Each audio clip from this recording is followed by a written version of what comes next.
And we're going to go to the AFC West. We got the San Diego Chargers. LA Chargers. LA Chargers. I would have said San Diego too. Tyrod Taylor is serviceable. I wouldn't take him as a starter. He has to, unless you're like in a 2-quarterback league, and yeah, go ahead. I have a 2-quarterback league. I don't even think he's starting in that. So, I don't know. I wouldn't touch anything San Diego unless it's their defense. But then Derwin James got hurt, so now I know the Chargers are a team. You can mask that though. The Chargers are a team. They're flyers. Picks that I'm only starting if I need. I don't touch Keenan Allen. I don't touch Tyrod. I'm not touching Eckler. I'm not a big Eckler fan either. Eckler is big, but I'm not touching him. He's been solid, but I think he was solid in his backup role and filling in. But now he's going to be the lead back. Well, no, because last year he was a top 5 back when Gordon was out. So he showed. But that's what I'm saying, because he was backing up Gordon. But he started last year. Because Gordon was holding out. Yeah. That's what I mean. I think now as people are prepping as him being the starter, and also him just being the starter. It's a different mental headspace. Yeah. I could be wrong. This is all. We could both be wrong. Yeah, everything I could say, you can wipe your ass with for the most part. You never know. But I'm not touching the Chargers. Yeah, I'm not as high on Eckler as a lot of people are. I would actually more interested in his backups just because Josh Kelly or Dylan Jackson. I'm curious to see who the vulture is, because once upon a time I had a guy by the name of Ryan Matthews who was a friggin' stud, but could not get a fucking single touchdown. Who got all the touchdowns, Mike? Bro, I remember that year.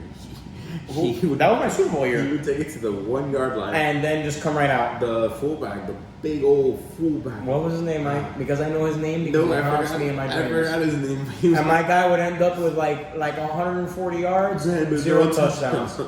And this other guy would have 4 touchdowns in one game. Bro, they would just Mike Tolbert. Yes, that freaking bowling ball looking human. Man, you just come in and just run from the 1-yard. Literally vulture personified. God, that bum. Without Derwin James, I don't really fully trust the Chargers defense. I would take him as a flyer in the waivers if you need a defense.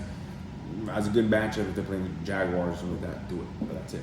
Let's go Kansas City Chiefs. I think it's the same thing. Honestly, like Mahomes, Kelsey, Hill, boom, boom, boom. Even though they're running back, I think the running back is better. I think he's better than Darren Williams. Yeah, man. Like, he's gonna ball. I think you're safe with any of those 4 picks. They're gonna be top 10 respectively in their positions. Yep. Easy.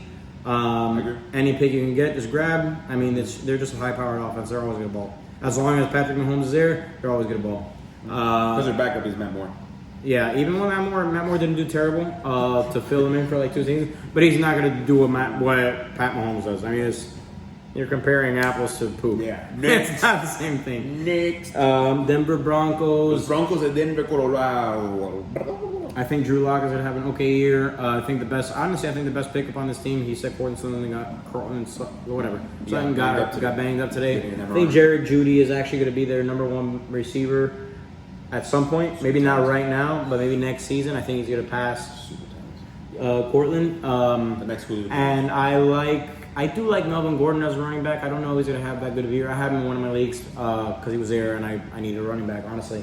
Avoid Gordon and Lindsey. My only, I don't think it's going to be a timeshare. That's what they say. You never know. But my whole thing is the O-line. They lost, I think, their left tackle and their right tackle, Jawan James, opted out because of COVID. Yeah. So I think that plays a huge role into running backs. If you have a bad O-line, you could be, Christian McCaffrey. Actually, he might be the one exception just because he does so many other things. But like, you can be Adrian Peterson, who's first ballot Hall of Famer with no line. You're not going to do much. Right. So that's my only take on them. And I think the defense is obviously going to drop off. I mean, dude, Von Miller makes a huge difference. The fact that he gets to the quarterback so fast creates pressure on the QB, and then they force mistakes, and a lot of bad things happen. Bad things happen, man. Yep, continue. Las Vegas Raiders.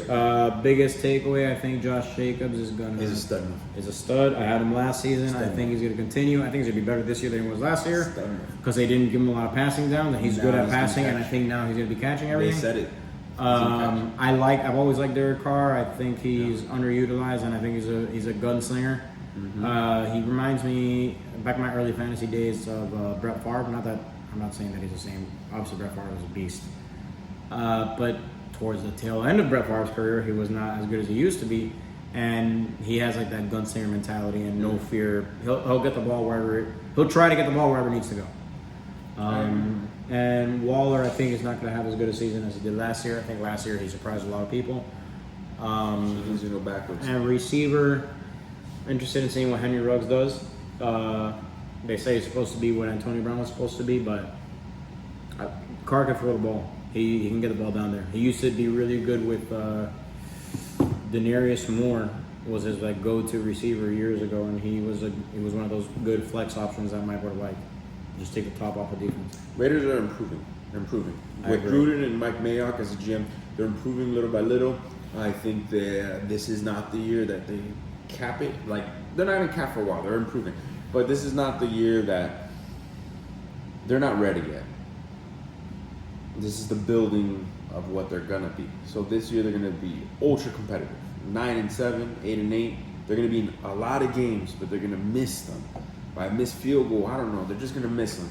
And they're going to be competitive. And fantasy-wise, I like the tight end. He's pretty good. Josh Jacobs is the number one guy you want from this team. He's going to finish top 5 as a running back. I agree. So I agree. He could easily be top 3. I like Josh Jacobs a lot. if he does bad the first week or two and his value is that low, Trade for him. buy him. Get him. Buy low. Yes. Buy high, bro. Like, Josh straight Jacobs. up, I think Josh Jacobs is a stud. And And ladies and gentlemen, that's the AFC. that's